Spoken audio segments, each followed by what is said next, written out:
All right, so I decided to do a quick video. By chance, again, and I did a video or part of a video the other day where I did an unboxing of a bunch of bottles that I was gifted.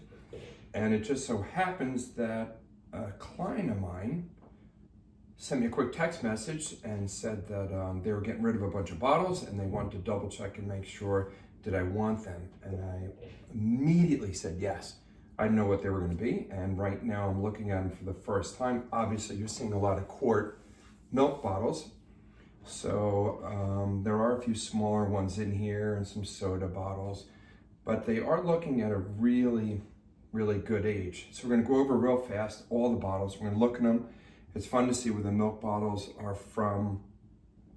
There's a couple tinier ones in there. And while I do this, because I'm kind of copying a fellow bottle digger, Kevin from the YouTube channel Traveling Bottle Digging, or bottle. I'll put up a clip of his YouTube channel. Now, he usually does this, and he also usually takes a sip of some kind of fine beverage. Now, although it is quite apropos, these are milk bottles, and I'm going to be taking, every time you hear the imaginary bell, ding, I'm going to take a sip of my milk because I am obsessed with it. And to this day, I would take a glass of milk over any fine wine, strong drink, glass of water.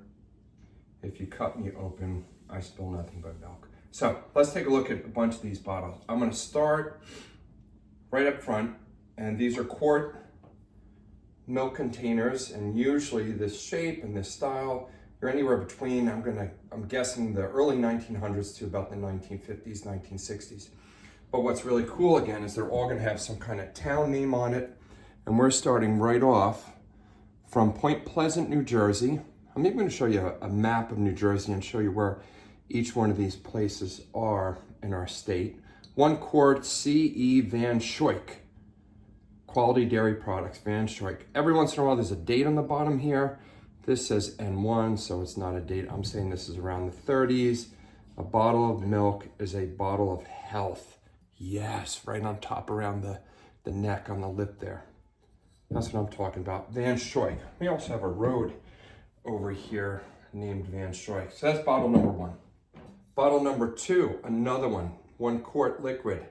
No date. Oh, there's a 25 on the bottom, so that could be 1925.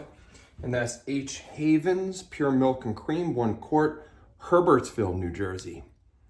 So we just went from Point Pleasant to Herbertsville, and I gotta tell you, the shape of this thing, other than a little bit of graying of the glass, these things are in great shape.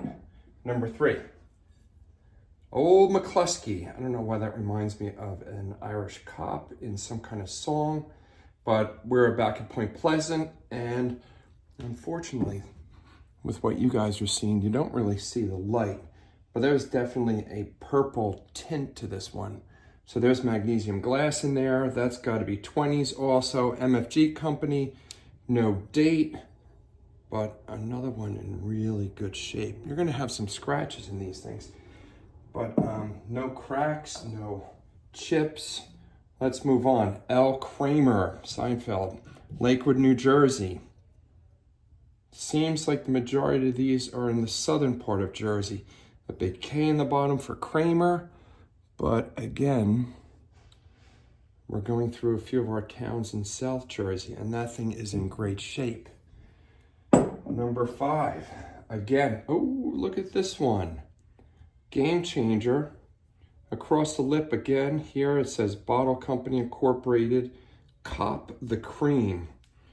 Cop the Cream here also, and can you see that? That is the little person's head on this bottle.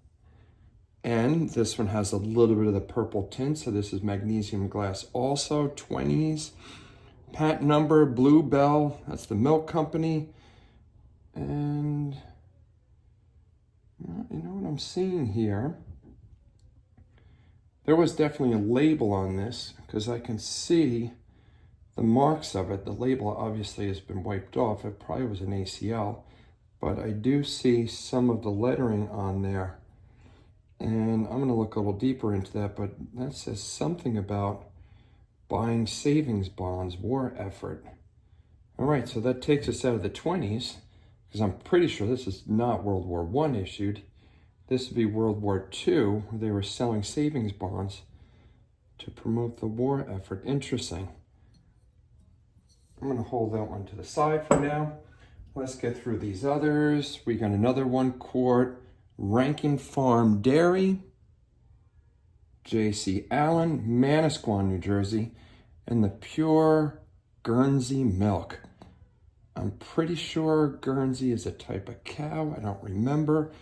I used to work in a restaurant that also made homemade ice cream, and it was called Holston's, which I believe was a cow. Holston's, Bloomfield, New Jersey. And if you've ever heard of Holston's, which is, unless you're from New Jersey, you probably have not. If you're a fan of the TV series The Sopranos, the very last episode, this is one of my many claims to fame. The very last episode of The Sopranos, they were filming it in a diner, very old-fashioned diner. And that is actually Holston's confectionery, where I worked. Crazy. And if you look across the street at the bank, I think his daughter was passing. That's my bank. I lived about a block away from there. Crazy. Yeah, Kramer. Did I do this one already? Because I think this might be a double. We're back at Lakewood, New Jersey. Another awesome milk. Okay, now we got a little different design on this one with this ribbed effect, and we're back at Manasquan, Conover's Sanitary Dairy, W.A. Conover. There's a 27 there. I'm questioning whether or not that's the 20s now, because this particular one is definitely 40s. And I'm not going to say they're very different in looking. In any event, let's keep moving. What do we have here? 1 quart J. Johnson's Dairy. Oh, look at that. Can you read that at all? Squonkam, New Jersey. Now, if I was to sell these, besides the fact that this thing is in great shape, just the fact that the name of the town is Squonkam, this one's got some megabucks to it. Love that. Just feels good to say it. Say it, Squonkam. All right. Well, don't say it, I don't care. Interesting fun fact, Squonkam actually means place of evil ghosts. And another ribbed, same place, Conover Sanitary. Only difference is this is a pint, so we have a pair, the quart and the pint. W.A. Conover, Manasquan, New Jersey. And that has a 26 on it, which is again in that 1920s range, which, believe it or not, as hard as it is to remember that when you're 50 years old, the 1920s is in the 100+ year range. Now, I shouldn't have showed this one. This is actually, I must have thrown this in here. That's a bottle I found the other day. That's going to be on my video. Let's look at some of the smaller ones. I immediately know what these two guys are. Yeah, and this can be dated again in the 20s. Those are those at-home use Hires extract, which I believe made, and usually it's written there somewhere, made some kind of root beer. Yeah, manufactured by the Hires Company. Cool. I have a bunch of these, some older ones and some newer ones. Hires root beer. Maybe some of you remember making your root beer at home. Now these two both look like inkwells. One's got a little different design. This is a typical design. This one's Parker, made in the USA, 2 ounces. It's an inkwell. Then I'm going to clean up this rust. That's always typical for some of these bottles. But this one, a little bit more interesting. I'm going to say with this kind of seam not really coming all the way up. And I don't know if you can see that, but the lip is a little off. I'm going to say this could be at least early 1920s, maybe a little bit earlier than that. And I love these inkwells. I've got a whole bunch of them. And there's no date. They come in many, many different shapes and sizes. Maybe I'll show you what I just put up on the windowsill, because my very patient wife continues to allow me to not just put a few bottles out, but this house is filled with them. Now, I'm not sure what's going on in this one. There's a patent D on the bottom. It doesn't really reflect the date, maybe 1966. But can you see what's going on there? There's an extra piece of glass built in here. I'm not sure if that was supposed to store something on the side and then something else in the larger portion, but I don't think it's a mistake, but I've never seen a bottle like that before. Comment in the comment section if you have any info on that. All right, continuing on. Oh, we got a little shot glass here. Wait a minute. Ding! Cheers, Kevin. Get it? Meet me at the bar. Oh my God, that just keeps getting better and better with every sip. You can age milk just like you can age fine wine, and it does taste better and better. I'm kidding. It's going to go bad. Don't do it. Little Hofbrauhaus shot glass. Interesting. I'm not thinking that's super old, but it was in there. Maybe I'll start a shot glass collection.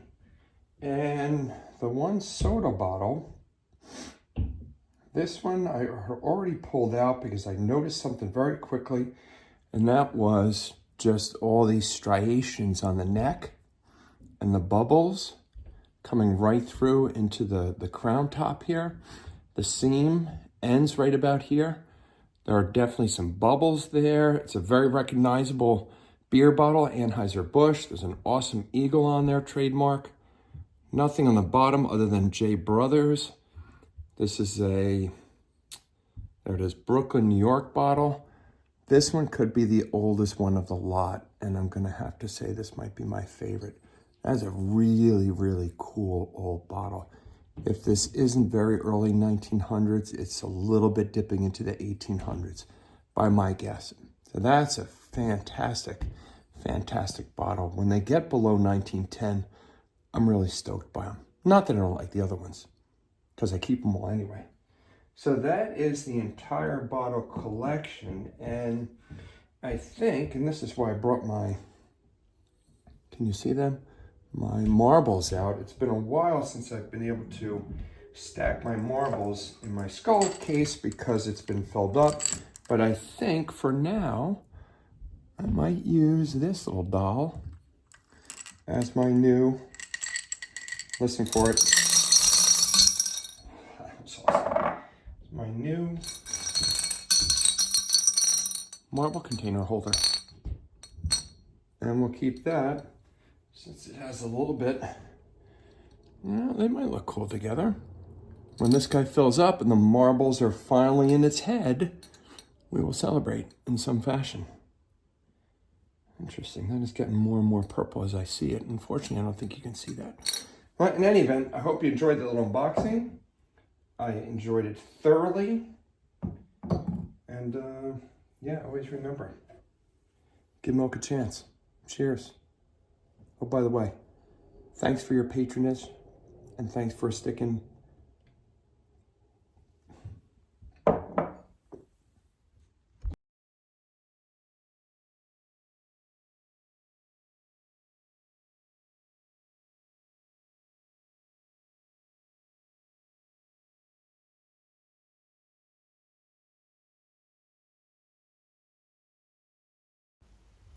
With having shown you so much of my dad's artwork in the past, I figured for your viewing pleasure, I'd show you some of my mom's artwork, who in her time, she was a artist for children's books, and these pictures were from the 1960s.